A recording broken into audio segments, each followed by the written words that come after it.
other things remain constant. There is an inverse relationship between price of a commodity and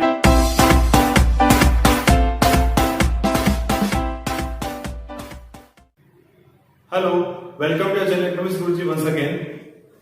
concept of demand जो microeconomics का हम chapter study कर रहे थे, उसमें आज हम समझेंगे what is law of demand. It is most important topic for all exams, चाहे वो आप सीबीएसई है या फिर कोई सा भी बोर्ड हो। ठीक है, तो ये जो लॉ ऑफ डिमांड है, ये एग्जाम में कैसे पूछते हैं, उसको कैसे रिप्रेजेंट करना है, क्या इसकी डेफिनेशन है, what is the definition, diagram कैसे उसका ड्रॉ करेंगे, what are the main assumption, exceptions, वो सब हम इस वीडियो में डिटेल में समझेंगे। ओके, तो शुरू करते हैं हम। लॉ ऑफ डिमांड, मांग का नियम, मतलब ये एक रूल है मार्केट में जनरली हम देखने को मिलता है कि जब कभी किसी कमोडिटी की प्राइस इंक्रीज होती है तो उस कमोडिटी की जो क्वांटिटी डिमांड है वो डाउन ट्रेंड में चली जाती है। ठीक है, और जब किसी कमोडिटी की प्राइस मार्केट में कम होती है तो उसकी क्वांटिटी डिमांड जो है वो मार्केट में इंक्रीज हो जाती है। इसकी जो क्वांटिटी, उसकी पूरी डिमांड की जो क्वांटिटी है वो इंक्रीज हो जाती है, उसको कहते हैं यहां पर लॉ ऑफ डिमांड। तो other things remains constant, other things remains constant. अब अदर थिंग्स रिमेन कांस्टेंट मतलब ये जो बात आ रही है, अदर थिंग्स रिमेन्स कांस्टेंट, वो क्या है? ये सभी असम्पशंस, ये सभी हम यहां पर इसको कांस्टेंट मानते हैं। क्यों? क्योंकि किसी भी कंज्यूमर की जो इंडिविजुअल लेवल पे जो इसके डिटरमिनेंट्स है डिमांड के, वो किसी कमोडिटी को प्राइस के अलावा भी अफेक्ट करते हैं। जैसे कि प्राइस तो अफेक्ट करती है, साथ साथ कंज्यूमर की इनकम है, एक्सपेक्टेशन हो गए, रिलेटेड गुड की प्राइसेस हैं, वो भी उसको अफेक्ट करती है। तो इसमें हम देखते हैं सबसे पहले assumption कौन सी? Taste and preference is constant, मतलब जिस कमोडिटी को हम यहाँ पर ले रहे हैं, पर्टिकुलर उस कमोडिटी का टेस्ट, जैसे कि यहाँ पर हमने कॉफी को लिया है तो उस कॉफी का टेस्ट कांस्टेंट मानते हैं। ऐसा नहीं कि टेस्ट में चेंज आ रहा है, कभी कॉफी बहुत अच्छी बन रही है, कभी कॉफी बहुत लो क्वालिटी की बन रही है। टेस्ट जो है या उस कॉफी की या उस शॉप के प्रति जो उसका प्रेफरेंस है उस कंज्यूमर का, वो कांस्टेंट है, वो चेंज नहीं होता है। यहाँ पर उसमें कोई चेंज नहीं आ रहा है। Second, no change in income, consumer की इनकम में भी कोई चेंज नहीं होगा, ये भी मानते हैं। क्योंकि अगर प्राइस इंक्रीज हुई और साथ साथ कंज्यूमर की इनकम भी इंक्रीज हो गई तो उस कंडीशन में क्या होगा? डिमांड भी चेंज जाएगी, डिमांड जो है वो भी यहां पर बढ़ जाएगी। क्यों? क्योंकि इनकम बढ़ गई। तो इनकम में कोई चेंज नहीं होना चाहिए, कंज्यूमर के पास जितनी इनकम है, इनकम कांस्टेंट होनी चाहिए। Next, price of related goods constant. अगर हम यहां पर कॉफी की बात कर रहे हैं तो यहां पर इसके रिलेटेड गुड जो है वो हो जाएगी टी, उसकी प्राइस कांस्टेंट होनी चाहिए, नहीं तो उसकी प्राइस का इफेक्ट यहां पर डिमांड में आ जाएगा। क्लियर? फिर अगर यहां पर हम पेट्रोल लेते हैं या फिर कार लेते हैं तो कार की जो डिमांड है, कार की यहां पर जो डिमांड है पेट्रोल की प्राइस से अफेक्ट होगी। यहां पर कार की प्राइस अफेक्ट नहीं होगी, पेट्रोल की प्राइस कितने मार्केट वहां पर अफेक्ट हो जाएगी। तो यहां पर रिलेटेड गुड की प्राइसेस को हम कांस्टेंट मानते हैं। तो रिलेटेड गुड्स क्या है? There are two types of related goods, देखा था हमने, पढ़ा था। First is substitute goods like tea and coffee, second is complementary goods like petrol and car. तो इन सब के बारे में अगर पढ़ना चाहते हैं, समझना चाहते हैं, तो उन सभी वीडियोस के जो इससे रिलेटेड जो आगे के जो कॉन्सेप्ट्स है, सभी डिमांड, क्वांटिटी डिमांड, ये क्या है, table curve, market demand curve, individual demand curve, ये सभी के जो लिंक है वीडियो के, वो मैं इस वीडियो डिस्क्रिप्शन में मेंशन कर रहा हूं। आप उनको जरूर देखें ताकि आपको समझ में आ सके और हम आगे जो पढ़ रहे हैं धीरे धीरे वो कंसेप्ट अच्छे से क्लियर हो सके। सेकेंड है, फिर लास्ट है यहाँ पर, no expect any change in price, मतलब कंज्यूमर, जैसे कि यहाँ पर कॉफी की प्राइस में कोई भी किसी प्रकार का चेंज फ्यूचर में कंज्यूमर नहीं लगा रहा है। यानी आज अगर वो कॉफी पीने जा रहा है तो उसको ये माइंड में नहीं होना चाहिए कि कल कॉफी की कीमत कम हो जाएगी, मैं आज कॉफी नहीं पीऊंगा, कल पी लूंगा, कोई बात नहीं। या फिर कल कॉफी की प्राइस बढ़ जाएगी तो मैं कम पी पाऊंगा तो आज उसको पी लूं उसी प्राइस पर, ऐसा नहीं होना चाहिए। ठीक है, तो दीज आर सम assumptions, कुछ assumptions हैं, यहां पर हम उसको कांस्टेंट मानते हैं। इन फैक्टर के कांस्टेंट मानते हुए हम बोलते हैं कि there is inverse relationship between price of a commodity and its quantity demanded, मतलब इनवर्स रिलेशनशिप है कि जब किसी कमोडिटी की प्राइस मार्केट में इंक्रीज होगी, सपोज एक्स जो है उसकी अगर प्राइस इंक्रीज हो रही है तो उसकी जो क्वांटिटी डिमांड है वो भी यहां पर अफेक्ट होगी। क्वांटिटी डिमांड जो है क्यूडी, वो मार्केट में डाउन ट्रेंड हो जाएगी। And when price of x decreases in this condition quantity demanded increases. ये रिलेशन हमें देखने को मिलता है, it is law of demand. ये कहलाता है मांग का नियम और कुछ नहीं। तो what is law of demand? The law of demand states that other things remains constant, there is inverse relationship between or negative relationship between price of a commodity and its quantity demanded.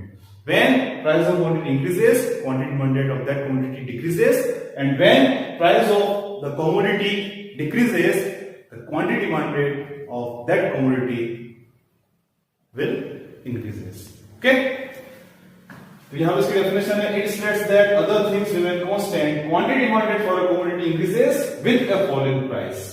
ठीक है, with a falling price, ये सही वाली condition आप देख रहे हैं, यानी प्राइस जब कम होगी तो क्वांटिटी डिमांड बढ़ जाएगी, and diminishes when price increases, और कब कम होगी, जब उसकी प्राइस मार्केट में इंक्रीज हो जाएगी. ठीक है, तो इसी बात को हम यहाँ पर इस टेबल में रिप्रेजेंट कर रहे हैं. ब्लॉक डिमांड को with the help of table and with the help of diagram represent कर सकते हैं. डायग्राम हम भी बनाएंगे यहाँ पर.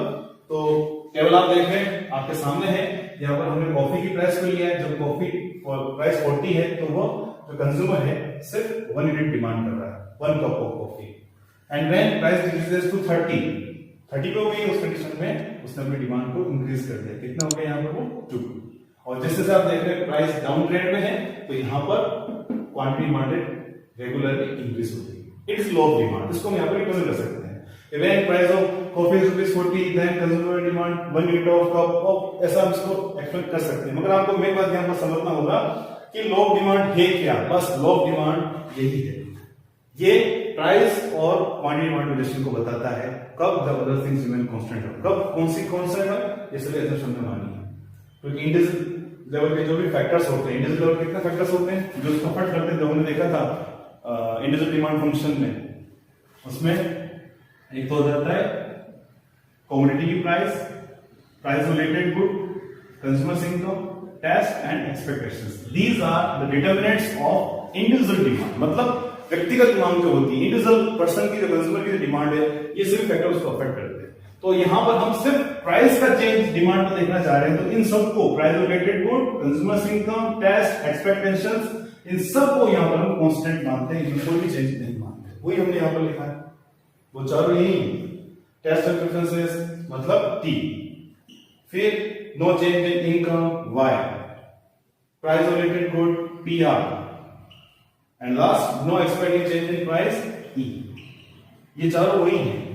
तो जो इंडिविजुअल डिमांड के जो फैक्टर्स हैं, जो डिटरमिनेंट्स हैं, जो अफेक्ट करते हैं, उनमें से प्राइस को हमने वेरिएबल माना, प्राइस को कांस्टेंट माना है. और जब प्राइस को वेरिएबल मानेंगे, इनको कांस्टेंट रहते हुए, तो ये रिलेशन देखने को मिलेगा.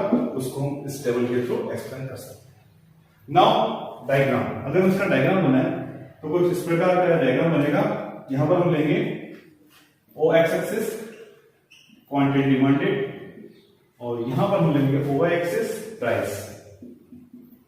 ओके, प्राइस लेवल देख रहे हैं 40 लगेगा, 10, 20, 30, 40, 50. इतना हम यहां पर रेशो स्केल ले लेते हैं, 30, 20, 10. और डिमांड जो है 1, 2, 3, 4, 5, 6, कितना हम स्केल ले सकते हैं, 1, 2, 3, 4, 5, 6. अब आप देख रहे हैं यहां पर इसी मतलब इंडिविजुअल डिमांड शेड्यूल है, उसको हमने इंडिविजुअल डिमांड को हमें रिप्रेजेंट करना, जो हम पहले पढ़ चुके हैं सब. मैंने अभी आपको कहा है, नहीं देखा है तो सभी वीडियोस के लिंक आपको इस वीडियो डिस्क्रिप्शन में मिल जाएंगे, आप उनको जरूर देखें. तो यहां पर हम देख रहे हैं जब प्राइस 40 है, उस कंडीशन डिमांड कितनी है, 1 यूनिट. ये पॉइंट हमें मिल गया है. And when price decreases to 10, demand decreases to 4 unit. ये आप देख रहे हैं, सिंपल. इन दोनों ही पॉइंट को हम यहां पर अगर मिला दें तो ये कहलाएगा आपके डिमांड कर्व और point A and point B.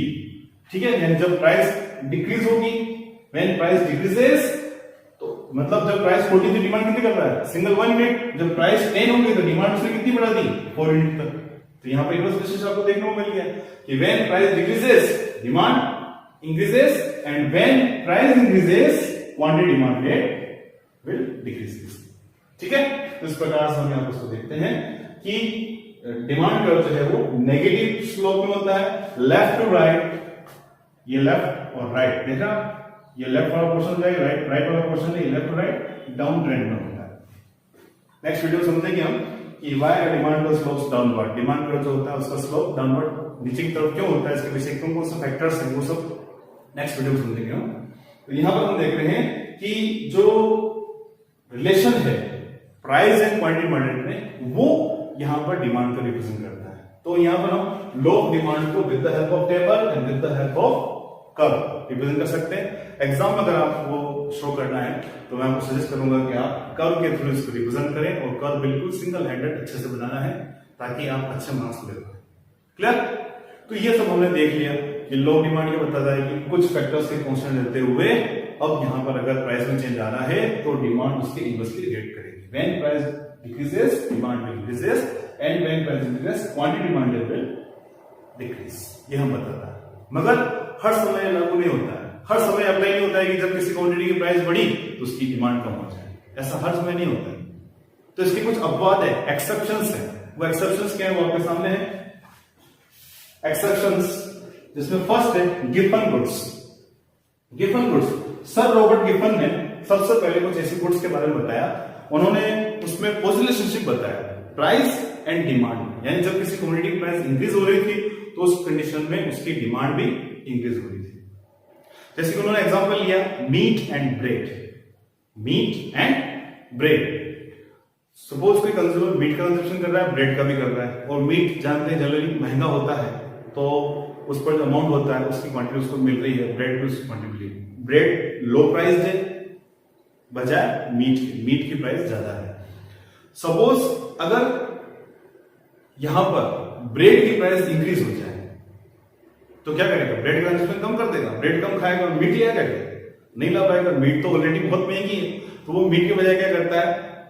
Bread को कंज्यूम करता है। अब उसका बजट फिक्स है, 30% मीट पर लगा रहा है, 40% वो ब्रेड पर लगा रहा है, 30% मीट पर, 70% ब्रेड पर लगा रहा है। जब ब्रेड की प्राइस बढ़ गई तो ब्रेड तो उसको उतना कंज्यूम करना ही है, तो अब उसका खर्चा 70% से बढ़कर 80% हो जाता है, तो मीट पर 30 से 20 रह जाता है। यानी वो एक्सपेंडिचर कम करेगा तो मीट का जो अमाउंट है वो भी उसको कम मिलेगा। अमाउंट कम मिलेगा तो कैलोरीज कम मिलेगी, और उस कैलोरीज की भरपाई किससे करता है? वो ब्रेड से करता है वापस, यानी वो वापस ब्रेड की डिमांड को थोड़ा और बढ़ा देता है। तो ये कुछ गिवन कट्स होती हैं जब हम उसमें देखते हैं कि लो प्राइस और हाई प्राइस गुड दोनों कमोडिटी कंजप्शन कर रहा है, तो उस कंडीशन में लो प्राइस कमोडिटी की प्राइस अगर बढ़ जाती है तो उस कंडीशन में उसकी डिमांड को और वो बढ़ा देता है बजाय कम करने।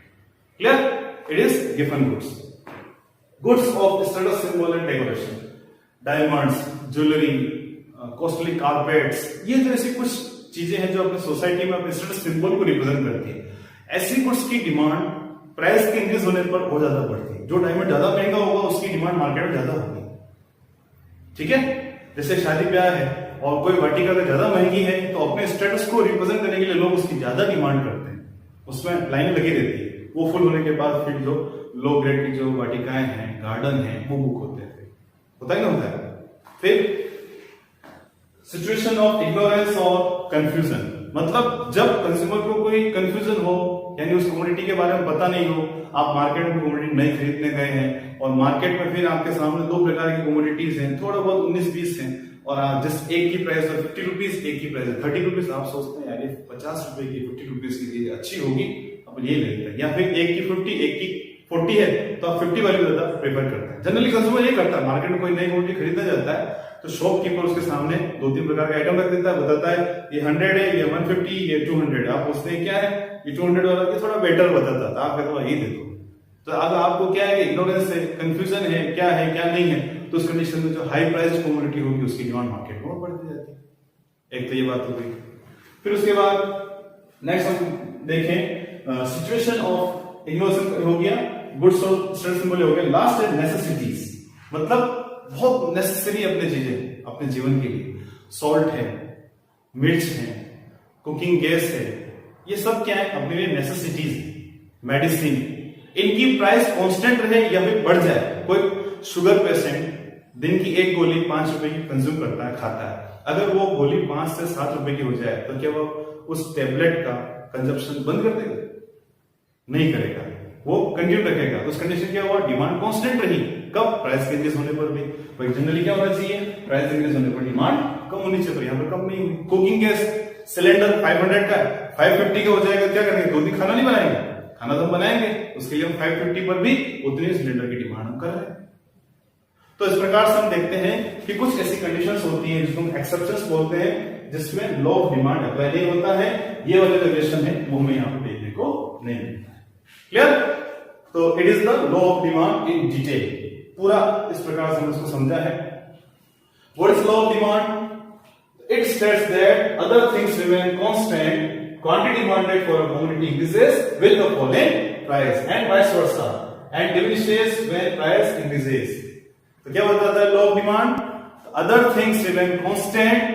There is an inverse relationship between price of a commodity and its quantity demanded. When price of commodity increases, quantity demanded of that commodity decreases, and when price of the commodity decreases, the quantity demanded of that commodity increases. ठीक है, इसको हम यहाँ पर table and diagram से represent कर सकते हैं।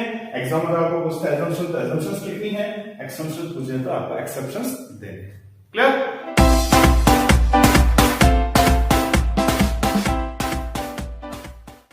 Hello, welcome to channel economics Guruji once again. Concept of demand जो चैप्टर हम पढ़ रहे थे उसमें हम अभी तक demand curve, demand schedule, types of demand curve, types of demand function, types of demand schedule, law of demand, types of goods, substitute goods, complementary goods, normal goods, inferior goods, सबके बारे में डिटेल में हम पढ़ चुके हैं। और अभी तक आप लोगों को नहीं देखा है तो सबसे पहले मैं आपसे यह रिक्वेस्ट करूंगा कि आप पहले उन टॉपिक्स को समझें, और उन सभी वीडियोस के लिंक मैं इस वीडियो के डिस्क्रिप्शन में मेंशन कर रहा हूं ताकि आप पहले उनको अच्छा समझें। और आज जो हम टॉपिक पढ़ रहे हैं जिसमें कुछ बेसिक टर्म्स यूज होंगे, तो आपको अगर पहले से उन बेसिक टर्म्स के बारे में पता होगा तो अच्छे से आपको आज का जो कंटेंट है वो समझ में आएगा। ओके, तो आप वीडियो के डिस्क्रिप्शन जरूर देखें। अब आज का जो टॉपिक है जनरली बहुत एक कॉमन टॉपिक नहीं बोल सकते हैं, बहुत एक हाई लेवल का टॉपिक है। लॉ ऑफ डिमांड हमने पढ़ा जिसमें ये बताते हैं कि there is inverse relationship between price and quantity demanded. When price of a commodity increases, the quantity demanded of a commodity decreases. अब ये क्यों होता है, इसके पीछे कारण क्या है? Why does demand curve slopes downward? ये अपने माइंड में जो क्वेश्चन होते हैं, जनरली एग्जाम पूछते हैं, तो इसके पीछे क्या रीजन है, क्या कारण है, उसके बारे में आज हम डिस्कस करेंगे। तो आपके सामने है सभी। First, reason for application of law of demand. Law of demand apply क्यों होता है, एक तो ये बात है। Next, why does demand curve slopes downward? नीचे की तरफ डाउनवर्ड स्लोप भी क्यों होता है उसका? And why does more of goods purchase when it's price fall? Price घटने पर ही डिमांड ज्यादा क्यों होती है, ऐसा इसके पीछे क्या कारण है? ये जो नॉर्मल टेंडेंसी हम देखते हैं मार्केट में कंज्यूमर की, इसके पीछे क्या कारण है, क्या रीजन है, वो हम यहां पर समझेंगे। क्लियर? तो इसमें सबसे फर्स्ट जो कारण है, रीजन है, वो है law of diminishing marginal utility. Law of diminishing marginal utility ये भी हम पहले डिस्कस कर चुके हैं कंज्यूमर इक्विलिब्रियम से रिलेटेड, और उसकी प्लेलिस्ट का लिंक जो है इस चैप्टर की कंज्यूमर इक्विलिब्रियम से रिलेटेड जो प्लेलिस्ट का लिंक है वो भी मैं डिस्क्रिप्शन में मेंशन कर रहा हूं ताकि आपको वो टॉपिक कैसे समझ में आए। हम थोड़ा शॉर्ट में डिस्कस करेंगे what is law of diminishing marginal utility. Diminishing marginal utility, according to this law, when a consumer consumes more and more units of a commodity, the marginal utility of that commodity tends to decline. अगर किसी commodity का consumption कोई consumer लगातार increase करेगा तो उससे मिलने वाली जो उसकी जो मार्जिनल यूटिलिटी है वो डाउन ट्रेंड में होगी, नीचे होती जाएगी। और इसका जो लॉ का जो डायग्राम है वो भी हम यहां पर पढ़ चुके हैं। इस प्रकार से इसका बनता है, जैसे कि एक्स कमोडिटी को हमने लिया है तो हम यहां पर यूनिट्स लेंगे उसकी, ठीक है, और यहां पर लेते हैं हम मार्जिनल यूटिलिटी। तो आप देखें जैसे जैसे कंज्यूमर ज्यादा यूनिट कंज्यूम करता है, 1 unit, second unit, third unit, 4 unit, 5, 6, तो उस कंडीशन क्या होता है कि जैसे जैसे कोई कंज्यूमर एक्स्ट्रा से एक्स्ट्रा यूनिट कोई कंज्यूम कर रहा है तो उस कंडीशन में उसकी जो मार्जिनल यूटिलिटी है वो कंटिन्यूअसली डाउन ट्रेंड में होती है। पहले उसको इतनी मिल रही थी, अब उसको यहां मिलेगी, ये मिलेगी, ये मिलेगी, ये मिलेगी, और कम होती है। एंड जैसे जैसे क्वांटिटी कंजप्शन इंक्रीज होता है तो उस कंडीशन में जो मार्जिनल यूटिलिटी है वो कंटिन्यूअसली कम होती जाती है। अब जैसे जैसे कंजप्शन इंक्रीज करता है उसको सेटिस्फेक्शन कम मिलेगा, तो क्या प्राइस भी उतनी ही पे करेगा उसके लिए? नहीं करेगा। हर अगली यूनिट से उसको अगर कम सेटिस्फेक्शन मिल रहा है तो उसके लिए वो प्राइस भी कम पे करेगा। तो इसीलिए मार्केट में जब किसी कमोडिटी की प्राइस डाउन ट्रेंड में होती है, कम होती जाती है, तभी कंज्यूमर अपने सेटिस्फेक्शन को इक्वल रखने के लिए ये उस कमोडिटी डिमांड को मार्केट में इंक्रीज करता है। क्लियर? तो सबसे फर्स्ट रिजल्ट ये हो गया law of diminishing marginal utility. Okay clear. Next income effect. अब हम बात करते हैं यहां पर इनकम इफेक्ट की। जब कभी मार्केट में कंज्यूमर की जो इनकम चेंज होती है वो उसकी परचेसिंग पावर को अफेक्ट करती है। परचेसिंग पावर जो है वहां पर उसकी चेंज हो जाती है, यानी उसकी जो रियल इनकम है वो इफेक्ट हो जाती है। When price of a commodity changes it affects the real income of the consumer. Real income it means purchasing power, खरीदने की क्षमता, वो उसके इफेक्ट हो जाती है। जैसे कि हम ये माने कि किसी कंज्यूमर के पास एज ए इनकम 1000 रुपीज है, ठीक है, और वो दो गुड्स कंज्यूम करता है एक्स एंड वाई। एक्स पर वो जो एक्सपेंडिचर करता है वो हो जाएगा यहां पर, या फिर हम सिंगल क्वांटिटी लेते हैं, एक्स को ले लेते हैं। एक्स की जो प्राइस है वो है यहां पर 20 रुपीज। तो कितनी क्वांटिटी कंज्यूम कर पाएगा?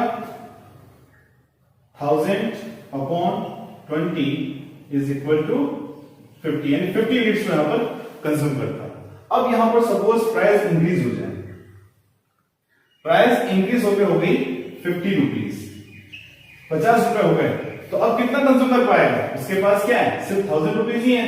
तो उस कंडीशन में वो अब जो कंज्यूम कर पाएगा उसका जो अमाउंट होगा वो सिर्फ 20 यूनिट्स। आप देख रहे हैं कि जब प्राइस 20 थी तो 50 था, अब प्राइस इंक्रीज हो गई तो उस कंडीशन में वो 20 यूनिट्स कंज्यूम कर पा रहा है। क्यों? क्योंकि उसकी रियल इनकम यहां पर डाउनग्रेड में होगी। जब कभी प्राइस इंक्रीज होती है तो उस कंडीशन में कंज्यूमर जो है अब उसी उतना ही, क्योंकि उसके पास बजट फिक्स है, इनकम फिक्स है, और उसी इनकम फिक्स होने की कंडीशन में अगर प्राइस इंक्रीज होती है तो वो अब पहले से कम क्वांटिटी कंज्यूम कर पाता है। क्लियर? ये कहलाता है इनकम इफेक्ट। अब यहां पर एग्जांपल लेते हैं कि सपोज ये तो हमने 50 को लिया है, अब यहां पर प्राइस जो है वो 20 से कम होकर हो जाती है 10 रुपीज। तो उस कंडीशन में क्या होगा? 1000 अपॉन 10, कितनी क्वांटिटी कंज्यूम कर पाएगा वो? 100। तो जब प्राइस इंक्रीज हुई तो डिमांड उसमें कम कर दी, कम कंज्यूम कर पा रहा है क्योंकि उसके पास इनकम कम है। और जब प्राइस डिक्रीज हुई उस कंडीशन में वो डिमांड को इंक्रीज कर देता है। क्यों? क्योंकि अब उसके पास एक्स्ट्रा पैसा होता है, उस एक्स्ट्रा पैसे से ज्यादा डिमांड वो मार्केट में कर सकता है। क्लियर? तो ये बात होती है income fact. Income fact, what is income fact? When price of a commodity changes it affect the purchasing power or real income of the consumer. When price increases the real income of the consumer decreases, यानी अब वो कम खरीद सकता है क्योंकि उसके पास income जो होती है कम होती है। And when price decreases now consumer is able to consume more of goods. Why? क्योंकि कंज्यूमर के पास अब कुछ एक्स्ट्रा अमाउंट पड़ा रहता है इनकम के रूप में, वो उस कमोडिटी पर लगाकर ज्यादा डिमांड करता है। Clear? It is income fact. Now, substitution effect. Third one, substitution effect. अब substitution effect कैसे काम कर रहा है? हमने substitute goods देखा, there are so many types of substitute goods like tea and coffee, ball pen and ink pen, cold drink and नारियल juice, coconut juice, ये सब हो गए। तो यहां पर हम देखते हैं कि जब कभी एक कमोडिटी के प्राइस में इफेक्ट आता है तो वो दूसरी कमोडिटी डिमांड को अफेक्ट करता है। कंज्यूमर जो होता है दूसरी कमोडिटी की तरफ शिफ्ट हो जाता है। When price of commodity changes the consumer will shift according to change in price of the commodity to another commodity, to other substitute goods, दूसरी तरफ वो शिफ्ट हो जाता है। जैसे कि हम यहां पर लेते हैं price of coffee. When price of coffee increases demand for coffee decreases. क्यों? क्योंकि उस कंडीशन में जो कंज्यूमर था वो जो कॉफी कंज्यूम कर रहा था उसको कॉफी कंज्यूम करने के बजाय अब वो किसका कंज्यूम शुरू कर देगा? टी का। यानी कंज्यूमर शिफ्ट हो जाएंगे किस तरफ? चाय की तरफ। तो जब कॉफी की प्राइस बढ़ती है तो कुछ कंज्यूमर सोचते हैं कि यार अब कॉफी थोड़ी ज्यादा महंगी हो गई तो उसका कंजप्शन को कम कर देते हैं और चाय का कंजप्शन को बढ़ा देते हैं। Just inverse, when price of coffee decreases, अगर कॉफी की प्राइस कम हो जाती है तो उस कंडीशन में यहां पर कॉफी की डिमांड जो वो बढ़ जाती है। क्यों? क्योंकि जो कंज्यूमर टी का कंजप्शन कर रहे थे वो उसको छोड़कर अब कॉफी के कंजप्शन की तरफ वो मूव करते हैं, यानी कॉफी के कंजप्शन को बढ़ा देते हैं। तो ये लगता है सब्स्टिट्यूशन इफेक्ट। जब हम कॉफी से रिलेटेड जैसे कि हमने यहाँ पर प्राइस ऑफ कॉफी लिया, यहाँ पर हमने क्वांटिटी डिमांड रेट कॉफी लिया, इसका कर्व बन गया। यानी जब कॉफी की प्राइस कम हो रही है तो उस कंडीशन में कॉफी की डिमांड बढ़ रही है। क्यों? क्योंकि जो कंज्यूमर टी का कंजप्शन कर रहे थे वो भी शिफ्ट होकर इसकी तरफ आ जाते हैं, कॉफी की तरफ कॉफी कंजप्शन शुरू कर देते हैं। इससे क्या इसकी प्राइस बढ़ने पर कुछ कंज्यूमर जुड़ जाते हैं, एक्स्ट्रा कंज्यूमर यहाँ पर जुड़ जाते हैं। और जब प्राइस इंक्रीज होगी तो कुछ कंज्यूमर जो कॉफी कंजप्शन कर रहे थे उसको वो छोड़कर टी की तरफ वो शिफ्ट हो जाते हैं। तो ये है सब्स्टिट्यूशन इफेक्ट। इसके कारण भी हम देखते हैं कि जब कभी मार्केट में प्राइस कम होती है किसी कमोडिटी की, उसकी डिमांड बढ़ती है, क्योंकि उसके सब्स्टिट्यूट कंज्यूमर उसकी तरफ जो है शिफ्ट हो जाते हैं। Clear? It is substitution effect. Now next, size of consumer group. जब किसी कमोडिटी की प्राइस कम होती है तो कुछ नया कंज्यूमर ग्रुप उसमें ऐड हो जाता है। जैसे कि मोबाइल फोन हम लेते हैं, स्टार्टिंग में स्मार्टफोन बहुत महंगे थे तो कुछ ही कंज्यूमर उसको परचेस कर पाते थे। आज स्मार्टफोन की प्राइसेज जो आप देख रहे हैं अंडर 500 पे आ चुकी है, तो जो कंज्यूमर स्मार्टफोन यूजर नहीं थे वो भी उसकी डिमांड को उन्होंने इंक्रीज कर दिया। तो जिस किसी कमोडिटी की प्राइस कम होती जाती है तो जो कंज्यूमर ग्रुप पहले अवेलेबल नहीं था वो उसकी रेंज में आ जाते हैं और उस कंडीशन उसकी डिमांड को और इंक्रीज कर देते हैं। Clear? Different uses of commodity. अब बात आती है कि किसी कमोडिटी के जितने ज्यादा यूजर्स होते हैं उसकी प्राइस के अकॉर्डिंग डिमांड रेट करती है। जैसे कि इलेक्ट्रिसिटी की प्राइस अगर लगातार इंक्रीज होती है तो कंज्यूमर इलेक्ट्रिसिटी अप्लायंसेस जो भी होते हैं, चाहे वो हीटर हो गया, गीजर हो गया, इंडक्शन कुकर हो गया, उन सभी के लिए जो डिमांड होती है वो कम कर देता है, उनका यूज कम कर देता है। यूज धीरे धीरे वो कम करता रहता है। घर में 5 रूम है और 5 रूम में लाइट चलाने के बजाय वो 2 रूम या 3 रूम में लाइट चलाएगा, 5 ही रूम में एयर कंडीशन चलाने के बजाय 1 या 2 रूम में चलाएगा। यानी उसकी यूज कम करता रहता है जब उसकी प्राइस कम बढ़ती है। और किसी कमोडिटी के यूजेस बहुत ज्यादा हैं, प्राइस कम होती जाती है तो वो उसकी डिमांड को इंक्रीज करता रहता है। इलेक्ट्रिसिटी की अगर रेट कम होती जाएगी तो कंज्यूमर क्या करेगा? ज्यादा से ज्यादा इलेक्ट्रिसिटी यूज करेगा। जैसे कि मिल्क हो गया, दूध हो गया, अगर दूध की प्राइस कम होती जाती है तो दूध से बनने वाले आइटम घर पे बनने लगेगा, दूध की डिमांड घर में बढ़ने लगेगी। आप सभी जानते हैं, नॉर्मल बात है। ठीक है?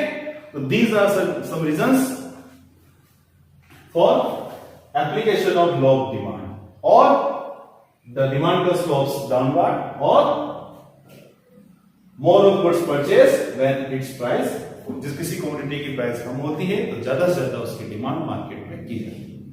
क्लियर? तो आज हमने देखा कि why does the demand curve slopes downward? There are some reasons: law of diminishing marginality, income effect, substitution effect, size of consumer group, different uses of commodity. I hope ये सभी कॉन्सेप्ट्स, ये सभी जो रीजन आपको अच्छे समझ में आए होंगे। क्यों? एक जो डिमांड कर्व होता है वो उसका डाउनवर्ड स्लोप होता है। क्लियर? तो इस वीडियो में इतना ही, मिलते हैं नेक्स्ट वीडियो में, कंटिन्यू रखेंगे कॉन्सेप्ट ऑफ डिमांड चैप्टर, उसको जल्दी फिनिश करते हैं। मिलते हैं नेक्स्ट वीडियो में। अगर आपको वीडियो अच्छा लगा है, जो भी कॉन्सेप्ट अच्छे लगे हैं तो वीडियो को लाइक जरूर करें और कमेंट बॉक्स में कमेंट जरूर करें। चैनल के नए व्यूअर हैं तो चैनल को सब्सक्राइब करना नहीं करना हर बार पता है आपको, और शेयर ज्यादा करिए अपने फ्रेंड सर्कल में। मिलते हैं नेक्स्ट वीडियो में। Thank you, thanks for watching. नमस्कार जी।